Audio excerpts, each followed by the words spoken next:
हाँ बेटा मधु।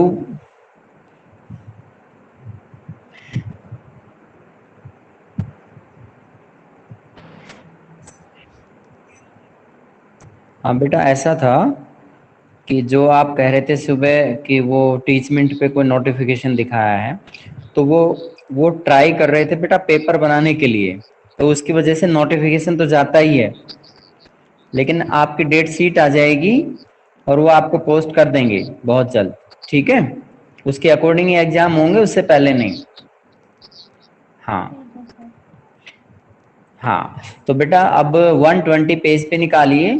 ये नोमैडिक एम्पायर्स का टॉपिक है, जो 120 page, conclusion situating Genghis Khan and the Mongol in the world history, यानी वर्ल्ड हिस्ट्री में चंगेज खान का और मंगोलों का किस तरह का योगदान है, उसका निष्कर्ष लिखा हुआ है। When we remember Genghis Khan today, आज जब भी हम उन्हें चंगेज खान को याद करते हैं, द ओनली इमेजेस, तो हमारे सामने इसी तरह के दृश्य उभरते हैं, that appears in our imagination are those of the conqueror, कि वह एक विश्व विजेता था। इस तरह की कल्पना हमारे मस्तिष्क में सामने आती है। द डिस्ट्रॉयड ऑफ सिटीज, और बहुत शहरों को नष्ट करने वाला, an individual who was responsible for the death of thousands of people, और अकेला ऐसा व्यक्ति जो हजारों लोगों की हत्या के लिए जिम्मेदार था। Many 13th century resident of towns in China, चीन के अंदर बहुत सा 13वीं सदी के दौरान बहुत से छोटे छोटे कस्बों को बसाने वाला वह शासक रहा। उसने ईरान में भी ऐसा किया, ईस्टर्न यूरोप में भी ऐसा किया। Looked at the hordes from the steppe with fear and state, और स्टेपी क्षेत्र के अंदर भय और आतंक के पर्याय के तौर पर उन्हें जाना जाता है। एंड यट, और अभी तक भी, फॉर मंगोल्स, मंगोलों की तरफ से, Genghis Khan was the greatest leader of all the time, चंगेज खान हमेशा से ही बहुत ही महान शासक रहा है, महान नेता रहा है। He united the Mongol people, उसने मंगोल लोगों को इकट्ठा किया। Freed them from interminable tribal wars, और अंतर जो कबीले के अंदर या अनुसूचित जनजातियों के बीच जो आपस में जो झगड़े हुआ करते थे, जो संघर्ष हुआ करते थे, या आंतरिक जो संघर्ष हुआ करते थे कबीलों के बीच, उनको उन्होंने पूरी तरीके से खत्म किया। एंड चाइनीज एक्सप्लोटेशन, और चाइना की तरफ से जो शोषण हो रहा था उसे खत्म किया। ब्रॉट देम प्रॉस्पेरिटी, और आत्मनिर्भरता विकसित किया, समृद्धि लेके आए। असेंड एक ग्रांड ट्रांसकॉन्टिनेंटल एम्पायर, और एक पार महाद्वीपीय साम्राज्य की स्थापना उन्होंने की। रेस्टोरेड ट्रेड रूट्स, और उसने यात्रा तथा व्यापार मार्ग विकसित किए। And markets that attracted distant travellers like the Venetian Marco Polo, और उसने बहुत से ऐसे बाजारों को विकसित किया जहां पर बहुत दूर दराज के यात्री लोग वहां आने को आकर्षित हुए, जैसे कि मार्को पोलो का एग्जाम्पल आता है। The contrasting images are not simply a case of dissimilar perspectives, यहाँ पे जो इस तरह की तुलनात्मक जो भी तस्वीरें होती हैं, उससे इस तरह के संदर्भ को समझना थोड़ा मुश्किल होता है। They should make us pause, इससे एक रुकावट बन जानी चाहिए। And reflect on how one dominant perspective can completely erase all others, जिसमें एक व्यक्ति का जो वर्चस्व होता है, प्रभुत्व जो होता है, दूसरों के प्रभाव को कैसे खत्म कर देता है। Beyond the opinion of defeated sedentary people, यानी ऐसे लोग जो एक स्थान से दूसरे स्थान पर भगा दिए गए थे, तो उन लोगों की विचारधारा के पीछे, consider for a moment of sheer size of Mongol dominion in the 13th century and the diverse body of the people and faith that it embraced, कि इस साम्राज्य के अंदर, चंगेज खान के साम्राज्य में 13वीं सदी के दौरान अलग अलग सामाजिक जो गठबंधन या संस्थाएं मौजूद थी, अलग अलग आस्था या धर्म वाले लोग रहते थे। 13वीं सदी के बारे में बताया गया है। तो मंगोलों के अधिराज्य की स्थिति के बारे में बताया है कि उस दौरान काफी संख्या में उनका मतलब उन्होंने लोगों को प्रभावित किया, और लोगों में एक डर की भावना थी, लोग उनका कहना मानते थे। Although the Mongol Khans themselves belong to a variety of different faiths, यद्यपि मंगोल जो हैं, मंगोल खान जो शासक हैं, वे अलग अलग धर्मों के अंदर विश्वास रखते थे। समन, बुद्धिस्ट, क्रिश्चियन एंड इवेंचुअली इस्लाम, उन्होंने समन लोगों के रूप में उन्हें जाना जाता है, बौद्ध धर्म के लोगों के बारे में जाना जाता है, ईसाई और इस्लाम। They never let their personal belief dictate public policy, उन्होंने अपनी सार्वजनिक नीतियों के अंदर कभी भी अपने निजी आस्था और विचारों को नहीं बताया। The Mongol rulers recruited administrators and armed contingents from people of the all ethnic groups and religions. Mongol शासक जो प्रशासकों को नियुक्त करते हुए या फिर आर्मी के बड़े अधिकारी नियुक्त करते हुए कभी भी सभी निर्जातीय नस्लों और सभी धर्मों के लोगों को उसमें सेलेक्ट करते थे। Theirs was a multi-ethnic, multilingual, multi-religious regime that did not feel threatened by its pluralistic constitution.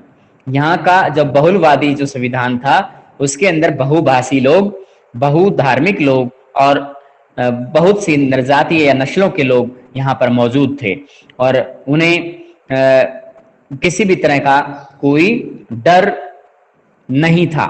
This was utterly unusual for the time. ये बहुत ही असाधारण था। And the historians are only now studying the ways in which the Mongol provided ideological model for the later regime like the Mughals of India to follow.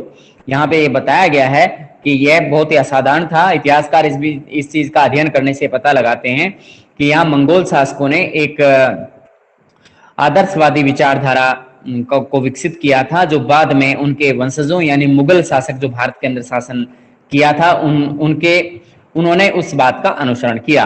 The nature of the documentation on Mongol and any domestic resign. यहाँ पर मंगोलों के दस्तावेजों के विषय में बताया गया, दस्तावेजों की प्रकृति और यायावर साम्राज्य की जानकारी यहाँ पे बताई गई है। Any nomadic regime makes it virtually impossible to understand the inspiration that led to the confederation of the fragmented group of people in pursuit of an ambition to create an empire। यानी किसी भी साम्राज्य को संगठित करने के लिए यह बहुत ही ज्यादा मुश्किल हो जाता है कि परिसंघ जो कि अलग अलग समूहों से गठित करके बनाए गए थे वे किसी तरीके से एक साथ बने रहेंगे या उनके बीच में एक परिसंघ बनाने की क्षमता विकसित रहेगी या अभिलाषा रहेगी। The Mongol empire eventually altered in its different milieux, but the inspiration of its founder remained a powerful force। यहाँ पर बताया गया कि मंगोल साम्राज्य के अंदर धीरे धीरे यहाँ पर बहुत से जैसे विचारधारा के लोग, बहुत सी धार्मिक आस्था के लोग और अलग अलग परिकल्पनाओं वाले लोग यहाँ पर रहे। remained a powerful force और यहाँ इनका जो शक्तिशाली प्रभाव शासन के अंदर प्रेरणा का स्रोत बना। At the end of the 14th century 14वीं सदी के अंत तक Timur another monarch who inspired to universal dominion. Timur जिसने कि अंतरराष्ट्रीय या फिर हम कह सकते हैं कि विश्व राज्य स्थापित करने के लिए एक मोनार्क के रूप में वो उद्भव हुआ उनका। Hesitated to declare himself monarch. वे अपने आप को मोनार्क कहने से हिचकिचाते थे because he was not of Genghis Khani descent, क्योंकि वे चंगेज खान के वंशज नहीं थे। But when he did declare his independent sovereignty, लेकिन जब उसने अपने प्रभुसत्ता को सबके सामने रखा, it was as son in law Gurgen, जैसे कि उनका जो है सन इन लॉ यानी उनके इसको हम कह सकते हैं दामाद, अपने दामाद गुरगेन को उन्होंने अपना वंशज बनाया of Genghis Khanid family. It was as the son in law of Genghis Khanid family, यानी यह चंगेज खान के और दामाद का जो रिलेशन इस तरह का रहा है और उनके हाथ में प्रभुसत्ता चली गई है। Today after decades of the Soviet control, यहाँ पर सोवियत नियंत्रण के दशकों तक सोवियत नियंत्रण में रहने के बाद the country of Mongolia is recreating it's identity. तो मंगोल राज्य ने अपनी एक अलग पहचान बनाई है एज एन इंडिपेंडेंट नेशन, एक स्वतंत्र राष्ट्र के रूप में। He has seize upon Genghis Khan as a great national hero. Genghis Khan को एक राष्ट्रीय नेता के रूप में जाना जाता है या हीरो के रूप में जाना जाता है। Who is publicly venerated and whose achievements are recounted with pride, और उनको सार्वजनिक रूप से बहुत ही ज्यादा सम्मान मिलता है और बहुत ही गर्व के साथ उनकी उपलब्धियों को गाया जाता है, समझा जाता है। At a crucial juncture in the history of the Mongolia, Mongolia के इतिहास के अंदर जो कि बहुत ही महत्वपूर्ण घटना है इसे माना जाता है। Changez Khan has once again appeared as an iconic figure for the Mongol people। Mongol लोगों के अंदर एक आइकॉनिक फिगर के रूप में चंगेज खान प्रतीत हुए। Mobilising memories of a great past in the forging of national identity उन्होंने राष्ट्रीय पहचान को विकसित करने के लिए उन्होंने जो बीती हुई बातें थी उनको मोबिलाइज किया, उनको गतिशील बनाया, उनका विकास किया, that can carry the nation into the future, जो कि राष्ट्र को आगे एक महान राष्ट्र का रूप धारण करने में जो भविष्य में मदद करने वाली थी। The capture of Baghdad by the Mongol लोगों के द्वारा बगदाद पर नियंत्रण का दृश्य दिखाया गया है। A miniature painting in the chronicle of the Rashid al Din, तो राशिद अल दीन के वृतांत के जरिए मिनिएचर पेंटिंग दिख रही है। तबरीज 14th सेंचुरी, जो कि 14वीं सदी के दौरान की दिख रही है। अब हम अगले टॉपिक पे आएंगे। ये आपका जो चैप्टर है ये पूरा हो रहा है। मंगोलों के विषय में था, चंगेज खान के विषय में था। इसके सभी महत्वपूर्ण जानकारियां आपको बता दी गई हैं। यहाँ पर Kubilai Khan and the Chabi in camp, एक यानी कुबिलाई खान और छाबी नाम के व्यक्ति को एक सैन्य शिविर के अंदर दर्शाया गया है। सैन्य शिविर में ये आराम भर पा रहे हैं। अब यहाँ अगले जो टॉपिक चलेगा चेंजिंग कल्चरल ट्रेडिशंस, इसके अंदर हम देखेंगे कि रोमन साम्राज्य यानी यूरोपियन साम्राज्य का इतिहास और उसकी परिचर्चा हम देखेंगे। देखिए कितनी शानदार यहाँ पे बिल्डिंग बनी हुई हैं, जिनका आकार आप देख सकते कितनी बहुत ऊंची इमारतें बनी हुई हैं और इनकी बनावट शैली देख सकते हैं। जहाँ कहीं कहीं पर गुंबद भी देखने को मिल रहे हैं जैसे मंदिरों के अंदर होते हैं। ये जैसे चर्च होती है तो चर्च के अंदर जैसे इस तरह का की बनावट शैली का इस्तेमाल यहाँ पे किया गया है। एक बहुत बड़ी ऊंची मीनार का यहाँ पे डिजाइन बना हुआ है। ये ऐसा लग रहा है जैसे मोहम्मडन की मस्जिद हो, इस तरह का रूपरेखा यहाँ पर देखने को मिल रही है। अब चेंजिंग कल्चरल ट्रेडिशंस क्या है, देखिए changing cultural traditions we have seen how by the 9th century, हम ये देख सकते हैं कि 9वीं सदी तक large parts of Asia and America witness की बहुत ही बड़ी गवाही देते हैं। एशिया और अमेरिका के बहुत बड़े विशाल क्षेत्र इस बात की गवाही देते हैं, the growth and the expansion of great empire, कि यहाँ पर बहुत ही बड़े बड़े साम्राज्यों का विकास और विस्तार देखने को मिला। सम नोमैडिक, कुछ उनमें यायावर साम्राज्य रहे, some based on well developed cities, कुछ बहुत ही पूर्ण विकसित शहरों पर निर्भर कर रहे थे, ट्रेडिंग नेटवर्क्स और व्यापार पर निर्भर कर रहे थे, व्यापार जाल वहां देखने को मिलता था, कनेक्टिविटी बहुत बेहतर थी, दैट सेंटर्ड ऑन देम, और इसी बात पर वो निर्भर थे। द डिफरेंस बिटवीन मकदूनिया के शासक के बीच अंतर, Roman and Arab empires, Roman और अरब साम्राज्य के अंदर इस तरह का अंतर बताया गया है। And the ones that proceeded them Egyptian and Assyrian, Chinese and Mauryan, यानी उसी समय पर मिस्र के अंदर साम्राज्य विकसित हुआ, असीरिया में हुआ, चाइना में हुआ, मौर्य साम्राज्य हुआ। Was that they covered greater area of the territory, इसमें बहुत बड़े क्षेत्र पर इसके शासन क्षेत्र पर बहुत बड़े क्षेत्र पर कब्जा किया हुआ था। And were continental and transcontinental in nature, इनमें से कुछ महाद्वीपीय प्रकृति के थे, कुछ पार महाद्वीपीय प्रकृति के थे। मंगोल एम्पायर वाज सिमिलर, और मंगोल साम्राज्य जो था इसी तरह का था, transcontinental. Different cultural encounters were crucial to what took place, यहाँ पे अलग अलग सांस्कृतिक जो परंपराएं रही हैं वो एक दूसरे को प्रभावित करती रही हैं। एक चीज आप ध्यान रखना बेटा, जो आपका लेसन 1 सिलेबस में डाला गया है, लेसन 1 को आप डीपली स्टडी करें, 1 मतलब बिल्कुल लाइन टू लाइन पढ़ें उसमें, फिर आपका कोई भी क्वेश्चन मतलब नहीं छूट पाएगा, सही तरीके से आप इसको कर पाएंगे। लेसन 1 पे ही बेस होगा आपका ये जो पहला ऑनलाइन टेस्ट है, और इसकी 30 क्वेश्चंस आपके लिए रखे जाएंगे। डेट शीट आपको बता दी जाएगी, ठीक है, आपके इंचार्ज आपके ग्रुप में डाल देंगे।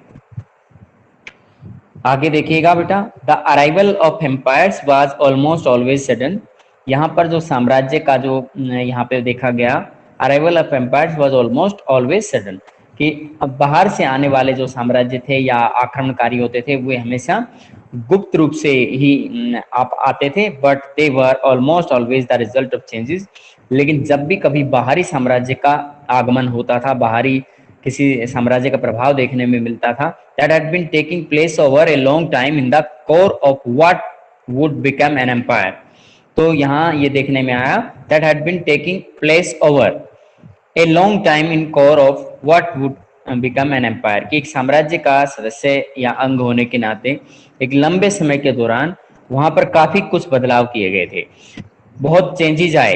ट्रेडिशन इन वर्ल्ड हिस्ट्री, जैसे कि विश्व इतिहास की परंपरा, could change in different ways, उसको अलग अलग तौर तरीकों से उसमें बदलाव आया।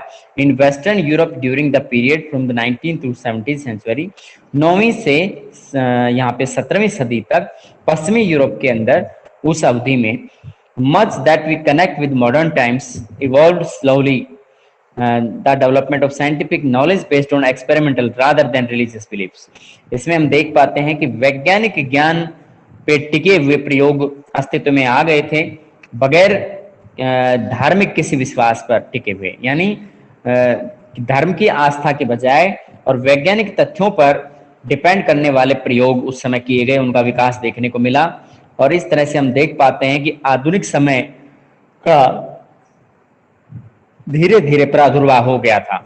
Serious thoughts about the organisation of government, सरकार के गठन के बारे में गंभीर विचार, with attention to the creation of civil services, civil सेवाओं के गठन की प्रक्रिया की तरफ ध्यान केंद्रित करना, पार्लियामेंट संसद का निर्माण करना, डिफरेंट कोड ऑफ लॉ, कानून बनाना, अलग अलग तरह के कानून निर्मित करना, इम्प्रूवमेंट इन टेक्नोलॉजी, तकनीकी ज्ञान में सुधार करना, that was used in the industry and agriculture, जो कि उद्योगों में भी देखने को मिला और कृषि क्षेत्र में भी। The consequences of these changes could be felt with great force outside Europe, और यूरोप के बाहर भी इस तरह के जो धीरे धीरे बदलाव आए उनसे उनको लागू किया। Could be felt with great force, क्योंकि बाहरी क्षेत्रों में इस तरह का चेंजमेंट हुआ तो उसका प्रभाव नजर आ रहा था। एज वी हैव सीन, जैसे कि हमने देखा है, by 15th century see the Roman empire in the west had disintegrated, कि पश्चिम दिशा के अंदर रोमन साम्राज्य धीरे धीरे जो है 5वीं सदी के दौरान विघटित हो रहा था in western and eastern Europe, पूर्व और पश्चिम यूरोप के अंदर। The remains of the Roman Empire were slowly adapted to the administrative requirements and needs of tribes that had established kingdom there. यहाँ ये बताया गया है कि रोमन साम्राज्य के जो बचे हुए अवशेष थे वे धीरे धीरे क्या कर रहे थे, प्रशासनिक सुधारों की जरूरत को और उनकी आवश्यकता को, जो कि कबीलाई लोगों के द्वारा डिमांड की जा रही थी, वहां पे कबीलाई साम्राज्य स्थापित करने की डिमांड लगातार की जा रही थी। However, urban centers were smaller in Western Europe than further east. यहाँ पे सुदूरवर्ती पूर्व की जगह पर यहाँ जो अर्बन सेंटर्स थे वो ज्यादा छोटे थे, यानी शहरी केंद्र थोड़े छोटे थे वेस्टर्न यूरोप के अंदर। वेस्टर्न यूरोप के अंदर छोटे शहरी केंद्र थे, जबकि पूर्व के अंदर बड़े शहरी केंद्र देखने को मिलते थे। बाय द 9th सेंचुरी, 9वीं सदी के तक आते आते the commercial and urban centres, वाणिज्यिक केंद्र और शहरी केंद्र यहाँ पे बताया गया, एक्स, लंदन, रोम, सियना, ये प्रमुख शहरों के नाम हैं जहाँ पे उस समय शहरी केंद्र विकसित हुए। दो स्मॉल, ये थोड़े छोटे थे, कुड बी डिसमिस्ड, इनको ये कभी भी नष्ट भी हो सकते थे। From the 9th to the 11th century, 9वीं से 11वीं सदी तक, there were major development in the countryside in the western Europe, पश्चिमी यूरोप के अंदर देहात के अंदर बड़ा बदलाव देखने में आया। Church and royal government developed a combination of Roman institutions with the customary rules of tribes, यहाँ पर जनजातीय लोगों के लिए जो परंपरागत कानून थे उसके अंदर और रोमन जो संस्थाएं होती थी उनके बीच एक कोऑर्डिनेशन स्थापित किया गया चार्च और शाही सरकार के द्वारा। The finest example was the empire of Charlemagne in western. Charlemagne के एग्जाम्पल, चार्ल मैग्ने का जो साम्राज्य है उसके उदाहरण के जरिए जो कि पश्चिम में स्थापित किया गया था, ये एक अच्छा उदाहरण है। Central Europe at the beginning of the 9th century, और 9वीं सदी में मध्य यूरोप भी इसका उदाहरण है। Even after it's rapid collapse, इसके तेजी से इसका विनाश होने के दौरान urban centres and trading networks persisted, उस समय शहरी केंद्र और व्यापार जाल जो है सामने नजर आ गए, यानी वो उनका उद्भव हुआ। Albeit under heavy attack from Hungarians, और हंगरी के लोगों के द्वारा सेनाओं के द्वारा भारी आक्रमण किया गया। वाइकिंग एंड अदर्स, वाइकिंग लोगों के द्वारा और हंगेरियन लोगों के द्वारा बहुत भयंकर आक्रमण किया गया, उसका रिजल्ट इन्होंने भुगता। यहाँ तक बताओ बेटा, कोई प्रॉब्लम है तो बता सकते हैं। आपका फिर उसी तरीके से इंटरनेट कनेक्टिविटी बार बार दिक्कत हो रही है बेटा प्रियंका। कभी मधु आप डिस्कनेक्टेड होते हो, कभी प्रियंका होती है, क्या बात है आज? सर आपकी आवाज नहीं आ रही। तो इसका मतलब है आपकी इंटरनेट कनेक्टिविटी मैं देख रहा हूं कि बार बार आप डिस्कनेक्ट हो जाते हो। आवाज तो तब आएगी ना जब कनेक्टेड आप रह पाएंगे रेगुलर। जैसे आप डिस्कनेक्ट हो जाते हो थोड़ी देर में ही। मेरे यहां से एक बार भी डिस्कनेक्ट नहीं हुआ है, कंटिन्यू चल रहा है। अब मेरी आवाज आ रही है आप तक? प्रियंका आ रही है बेटा आवाज? मधु? ये सर ठीक है। तो बेटा वो ऐसा है कि आपके वहां पे इंटरनेट की जो कवरेज है वो कम है, इसका मतलब बार बार इस वजह से आप डिस्कनेक्टेड होते हो। कोशिश कीजिए बेटा कंटिन्यू बना यहाँ पे रहें, नहीं तो फिर आप नहीं याद रह पाएगा आपको मैटर। आगे देखिए, what happened was called feudalism. सामंतवाद क्या था, इसके विषय में बताया गया। सामंतवाद क्या है? सामंतवाद को हिंदी में बेटा जागीरदारी प्रथा भी कहते हैं, जिसमें बड़े बड़े जागीरदार होते हैं, बड़े बड़े जमीनों के मालिक होते हैं। वो खुद खेती नहीं करते, वो खुद तो शहरों में रहते थे, लेकिन वो किसान को खेती करने के लिए दे देते थे और उससे पैसा वसूल करते थे। Feudalism was marked by agriculture production around castles and the manor houses. बड़े बड़े जागीर के क्षेत्रों में और कैस्टल हाउसेस के अंदर, कैस्टल जहाँ पे महल बने हुए हों, जहाँ खेतों के अंदर मकान बने हों, तो वहां पर एग्रीकल्चरल प्रोडक्शन जो है वो सामंतवाद की पहचान के रूप में सामने आया। Where lords of the manor possessed land, जहाँ पर जो मैनर के जो जागीरदार होते थे वो जमीन के हकदारी होते थे। That was cultivated by peasant, जो कि किसानों के द्वारा उन पे खेती की जाती थी, जिन्हें सर्फ कहा जाता था। हु प्लीज देम लॉयल्टी, और उनकी वफादारी भी उनके साथ बनी रहती थी। गुड्स एंड सर्विसेज, विभिन्न प्रकार की सेवाएं और वस्तुएं उन्हें प्रदान करते थे। These lords in the turn pleased their loyalty to greater lords who were vassals of kings. यहाँ ये बताया गया है कि these lords in the turn pleased their royal loyalty.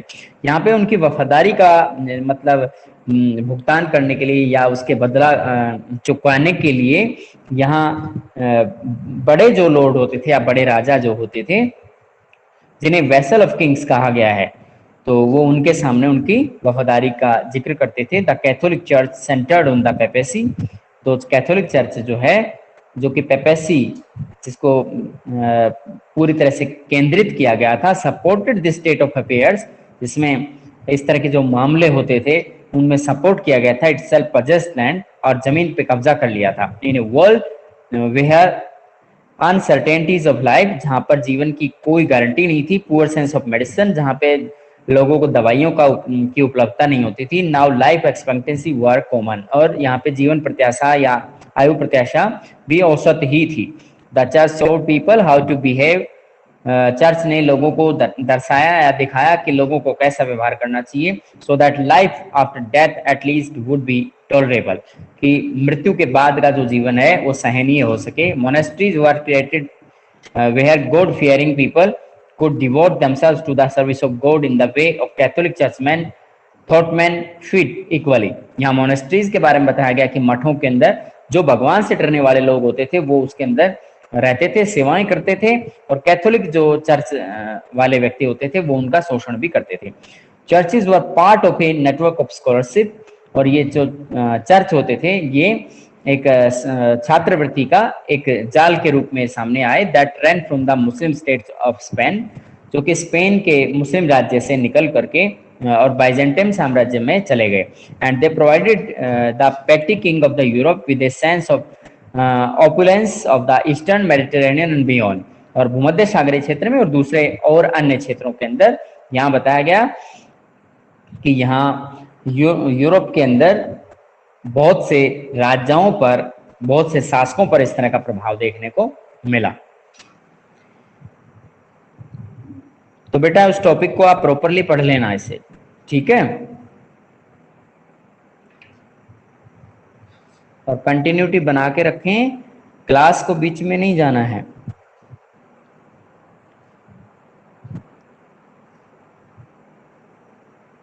अब आप रिवाइज कर सकते हैं। You can leave now.